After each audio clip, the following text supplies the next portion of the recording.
Isa na namang maganda at matagumpay na gabi para sa malayuang abyasyong Ukrainyano. Noong gabi ng Hulyo, 21 muling umatake ang mga Ukrainian drone sa kalaban sa malawak na saklaw mula mga karatig lugar ng Moscow at Lipetsk hanggang sa mga reyon ng Leningrad at Rostov. 5 gabing sunod-sunod na nanginginig ang Moscow dahil sa mga sirena at pagsasara ng paliparan, habang sa Lipetsk ay nagliliyab ang industrial zone malapit sa thermal power at metallurgical plant. At ang mga bodega ng pinakamalaking Russian marketplace na Wild Berries ay nasusunog ng matindi, kaya umaabot na sa $1 bilyong ang mga pagkalugi. Ngayon, tatalakayin ko ang kumpletong ulat ng mga pag-atake kagabi sa Russia. Talagang naging masaya doon nitong gabi. Tara, simulan natin. Sabay-sabay nating bilangin kung gaano natin pinahirap sa pananalapi ang mga Ruso, at gaya ng nabanggit, ang mga pag-atake sa Wild Berries ay nagdulot na ng pagkalugi ng ilang $1 bilyong. At tingnan natin ang kabuuang sitwasyon na para sa mga Ruso ay mahirap, pero para sa atin ay napakasyemple. Wala nang ligtas na likuran ang Russia at inaamin na nila mismo ito. Ako si Alexei Pichi Pechi. Pag-usapan natin ang paksang ito, pero bago magsimula, sana mag-subscribe kayo sa YouTube channel ko. Malapit na tayong umabot sa 300,000 subscribers, kaya't personal akong magpapasalamat sa pag-subscribe ninyo. Gusto kong simulan ang episode na ito gamit ang maikling video na ipinadala ng subscriber sa Telegram channel kong Pechi News. Nasa video description ang link, kaya bisitahin at mag-subscribe. Tatalakayin ng video kung gaano kalayo sa realidad ng mga Ruso. Hindi pa rin nila maintindihan kung ano talaga ang nangyayari, at para sa kanila, sabi nga nila, parang may digmaan pa rin. Hindi lang ito basta salita, nakakatakot talaga. Lahat ay nagising sa gabi, walang nakakaintindi kung ano ang nangyayari. Akala nila may digmaan na. Lahat ay natakot. Ano ba talaga to? Bakit naman? Bakit sila pumunta dito? Anong kailangan nila sa Electrostal? May isip mo ba yon? Nandito lang mismo ang syudad. Pwede ba talagang pasabugin ito gayong may mga tao rito? Uy, takutin mo sila. Anong naging reaksyon nyo nung mangyari ito? Nakakatakot talaga. Parang totoong gera. Kaya naman. Wala ka nang masabi. May pag-asa pa bang matigil ang pag-uulit nito? O kailangan na lang nating masanay sa ganitong tensyon? Hindi, kasi sabi nila, matatapos daw lahat sa taong 28. Hinihintay lang natin. Taong 28. Nung una, nung magsimula ito, lahat nagsabi niyan. Kaya nasanay na tayo. Ano pa bang magagawa natin? Yung mga lalaking nandoon sa lugar ng labanan, mas mahirap pa ang pinagdadaanan nila. Hi. Hindi ko talaga maintindihan kung bakit ito nangyayari kung tutuusin. Kahit na may mataas akong pinag-aralan at ilan pa at nagtrabaho ako sa isang seryosong trabaho.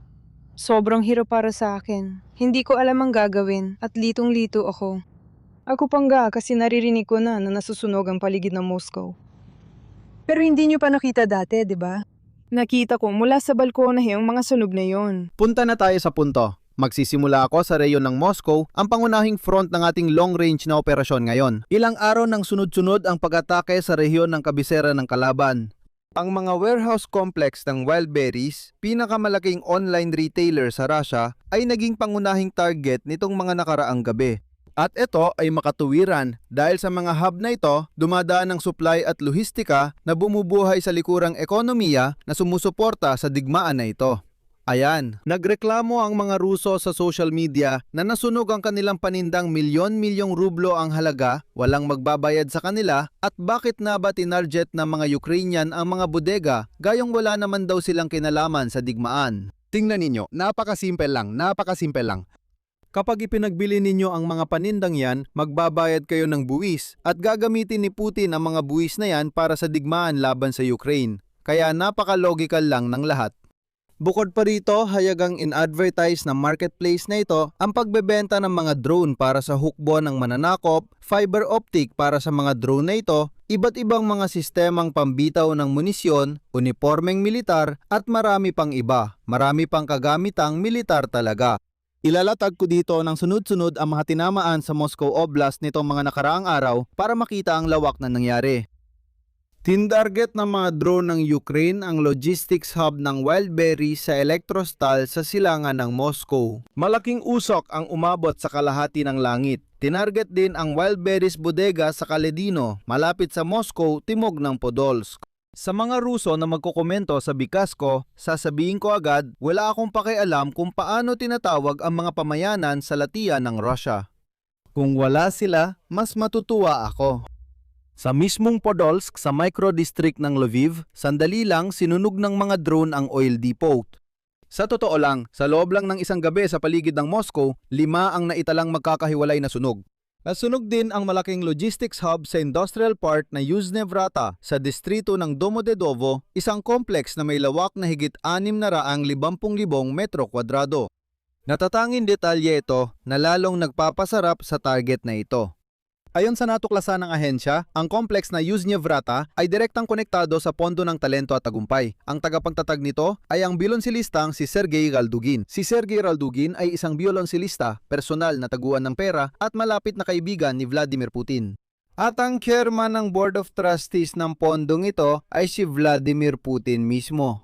Ibig sabihin tinamaan ng mga drone ng Ukraine ang mga ari-arian ng pinakamalalapit na tao sa diktador ng Russia. Maayos ding tumama noong gabi ng Hulyo 21 sa Lipetsk kung saan 2 beses na nagdeklara ng missile at drone threat magdamag. Ibig sabihin hindi natulog ang kalaban at nagugulat sa bawat sirena. Pagkatapos ng alarma, sunod-sunod na pagsabog ang narinig sa lungsod at nagkaroon ng malaking sunog sa industrial zone. At ayon sa mga datos mula sa OSINT na komunidad at mga monitoring channel, nasunog sa paligid ng TETS-2 at Novolipets Metallurgical Plant. Ang lawak ng sunog ay humigit kumulang 2,500 metro kwadrado. Ang gobernador ng Lipetsk na riyon, si Igor Artamonov, ay napilitang kumpirmahin ang malaking sunog ayon sa kanya sa teritoryo ng mga pasilidad ng produksyon. Malabo ang pahayag na ito at madalas gamitin para pagtakpan ang tunay na target. Pero dito, malaki talaga ang target. Ayon sa datos ng Ukraine, ang tinamaan ay isang pasilidad na konektado sa Novolipetsk Metallurgical Plant. Ibig sabihin, kumpanya ito na nagsusupply ng bakal, kabilang para sa industriyang militar. Ibig sabihin, nasusunog ang pinagmumulan ng armas na ginagamit ng kalaban laban sa atin at ang ikalawang planta ng init at kuryente sa karagdagan ay nagbibigay ng init sa lungsod. Kaya hayaan nating masanay ang mga Ruso na mamuhay tulad ng pinaparanas nila sa mga Ukraino na taon-taon nilang iniiwan sa dilim at lamig dahil sa kanilang mga pag-atake sa enerhiya ng Ukraine. Ngayon, hayaan nating maranasan ng mga Ruso kung ano talaga ang pakiramdam nito. Pero tulad ng nakita niyo sa video, parang wala sila sa realidad at hindi nila alam ang nangyayari. Nakakatawa si Lola na nagsabi, "Ano yan? Nasa tamang pag-iisip ba kayo? May nakatira dito tapos nagpapalipad kayo ng drone? Ano ba talaga?" Hindi ko naman kayang gayahin yung accent niya, pero nakuha niyo na ang punto.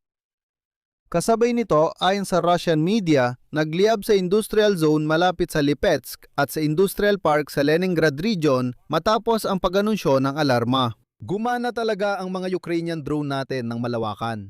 Mula Timog hanggang Petersburg, daan-daang kilometro ang pagitan nila. Sa madaling sabi, binira nila ang iba't ibang lugar para magliyab sa kung saan-saan. At isang hiwalay na magandang balita, 5 gabing sunod-sunod ipinagtanggol ng Moscow ang sarili laban sa mga drone. Ang alkalde ng Moscow na si Sobyanin ay karaniwang nagulat na ang depensang pangimpapawid ay naibagsak ang lahat ng drone sa mga hangganan ng kabisera. Walang saysay paniwalaan ng ulat nila, pero may di nila naitago. Muling tumigil ang mga paliparan ng Domodedovo at Zhukovsky, nagkaroon ng limitasyon sa paglipad. Tuwing gabi, paralisado ang sentro ng abyasyon at mga naka-schedule na biyahe. At malinaw na paalala sa mga taga-Moscow na ang digmaan na sinuportahan nila ay umabot na rin sa kanila. Ngayon, makikita na natin sa social media ang mga reklamador na Ruso sa paliparan nanginginig na sa takot dahil sa mga pagsabog. Tinamaan din ang Rostovskaya Oblast. Sa bayan ng Kaminyolomny, nagliyab ang bubong ng istasyon ng tren dahil sa mga piraso ng drone. Pero mas interesante ang epekto nito sa kanilang logistika. Ayon sa datos ng Russian Railways, kinailangan nilang gamitan ng espesyal na tren ng bumbero para apulayan ang sunog sa pasilidad ng tren na nagpapakita ng laki ng insidente. At sa huli, 26 na pampasaherong tren ang naantala ng hanggang 4.5 oras. Ang mga drone ay lumipad din sa ibabaw ng Novochakhtinsk, Shakhty at Novocherkassk. Ang riles ng tren ay parang sistema ng dugo kung saan dinadala ng kalaban ang mga kagamitan, bala at mga karneng kanyon papunta sa harapan. Sinalubong nila ang mga Ruso na pumapasok sa banal na lupain ng Ukraine. Lalo na sa Rostovskaya Oblast, mahalagang umatake doon dahil malapit na malapit iyon sa Ukraine. Ngayon, pag-usapan naman natin ng hiwalay ang tungkol sa pera. Ang mga pagkalugi ng mga Ruso na sumusuporta sa digmaan o hindi pa rin alam ang totoong nangyayari. Paalala lang, ang Wildberries ang pinakamalaking online na pamilihan sa Russia. Ang mga logistics center nito ay malalaking bodega na punong-puno ng mga produkto. Yan ang pag-uusapan natin na yon. Kapag nasunog ang hub na daan-daang libong metro kwadrado, agad malaki ang pagkalugi at binubuo ito ng ilang bahagi. Nasunog na mga produkto, pati na rin ang mismong gusali at kagamitan, mga naantalang delivery at pagtigil ng operasyon. Lahat ng yan ay mga pagkalugi rin. At kapansin-pansin, hindi lang mga Ruso ang nagrereklamo ngayon, kundi pati na rin ang mismong kumpanyang Wildberries. Tinawag ng co-founder at punong tagapamahala ng Wildberries na si Tatiana Kim, nakakilakilabot na gabi ito para sa Russia at sa kumpanya. Siyempre, sino ba namang hindi matatakot kung sunod-sunod na nasusunog ang mga bodega mo? At ayon sa Forbes, tinatayang sa unang gabi pa lang ng mga pag-atake, noong Hulyo 18, dalawang malalaking bodega ng Wildberries sa Elektrostal, Moscow Region at Kotovsk, Tambov Region ang inatake ng mga drone. At sa gabing iyon lang ng Hulyo, 18 tinatayang umabot sa $2.5 bilyong ang naging pagkalugi ng kumpanya at ng mga Ruso sa kabuuan. Uulitin ko, ito ay para lang sa gabi ng Hulyo, 18 susunod. Babanggitin ko ang CP mula sa Forbes. Di pa matiyak ang eksaktong pagkalugi ng kumpanya. Sabi ng mga eksperto, mga 30 bilyong rublo ang kailangan para maibalik ang mga bodega. At ang maingat, inuulit ko, maingat na pagtataya ng halaga ng mga natitirang produkto na nakaimbak doon ay umaabot hanggang 170 bilyong rublo. Ibig sabihin, para tuluyang matakpan ang lahat ng pinsala, kahit sa paunang pagtataya, kakailanganin ng halaga na mas mataas pa sa nitong kita ng buong grupo ng kumpanya Wildberries IUS na noong 2025 ay umabot sa 175 bilyong rublo. Ibig sabihin, lahat ng kita nila noong 2025 ay gagamitin sa pagpapanumbalik. Ang bodega sa Elektrostal, isa sa pinakamalalaking logistics center ng Wildberries, ay may sukat na 250,000 metro kwadrado.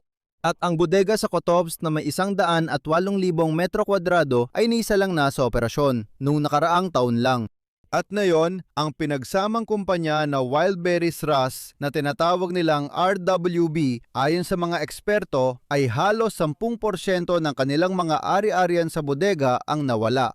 Madali at simple nilang ipinaliliwanag ang mga pag-atake natin. Ayon kina Zelensky at General Staff ng Sandatahan na Lakas ng Ukraine, tinatamaan ng long-range na pag-atake ang mahalagang pasilidad ng lohistika na ginamit ng kaaway bilang mga sentrong supply, paglalaan ng mga bahagi para sa paggawa ng mga drone at kagamitan sa nabigasyon. Sasabihin ko agad kung may mga Ruso na nanonood at magtanong kung bakit namin sila inatake, kayo ang gumawa niyan. Pinaalala ko, ang mga mababangis na Russianong mananakop ay ilang buwan ng sunod-sunod na winawasak ang mga hub ng Nova Posta sa Ukraine, mga postal hub. Ano masasabi niyo dyan? Kailangan nating maintindihan na ang mga bodega ng Wildberries ay hindi sibilyang bodega tulad ng sinasabi ng Russianong propaganda, kundi bahagi ng military supply chain. Lahat ay may dahilan at gaya ng nakikita, malaki ang mga pagkalugi. Walang balak magbayad ng kompensasyon sa Russian para sa nawalang produkto. Inuulit ko ulit at uulitin ko pa. Walang pakialam ang Kremlin at mataas na pamunuan ng Russia sa karaniwang Ruso. At dahil dito, ito ang pangunahing konklusyon ngayon.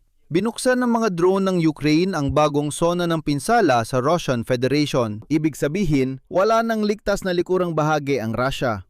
Sa nakaraang gabi lang, tinamaan agad ang malawak na bahagi ng bansa. Paligid ng Moscow, Lipetsk, rehiyon ng Leningrad, Rostov, Vladimir at iba pa. Ibig sabihin, talagang malawak ang sakop ng lugar. Hindi lang ito hangganan, kundi malalim na likurang bahagi ang industrial at logistical na puso ng bansa.